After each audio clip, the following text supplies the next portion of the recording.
With the bull sale behind them for another year, there's time to slot in a farm visit from Year 6 at Karapiro School. Helen is a trained landscape architect and helps with the school's Trees for Survival program. When we do these programs at school, we sort of talk about what the trees are and how they're going to grow, what they're going to look like when they're older, and then just get some sort of idea of how to take care of the land and giving back and caring about our environment. Right, yeah, welcome to our farm, everybody, Karapiro School.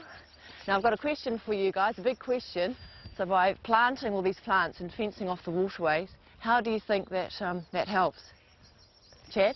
It helps, like, the plants will stop all the fertiliser from that used to fertilise the grass going into the river, and it'll, like, it'll help clean it a wee bit. These 10 and 11-year-olds are keen to get on with the job. They're planting out some of the trees they've grown at school. Do you want to go and get another one? How are you going, okay? Good? That's good. No, that's really good, just getting that soil. Helen and Charlie also operate a native tree nursery, You got a plant there? so today's planting has been boosted by the farm supply. These waterways look to be in good hands, and it's the same in other parts of the farm. In the last 3 years, the Lees have fenced off 2 kilometres of waterway and are planting around 5,000 plants a year. Right from the beginning I've always wanted to do this, but we had debts to pay.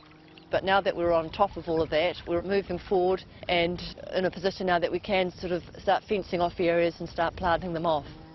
There's no more stock in the creeks, or there's going to be shade for them in different paddocks. It's going to be clean forever, and the trees aren't going anywhere. They're going to be here for hundreds of years. So it's a really good feeling, and we're sort of the top of the Waitoa catchment.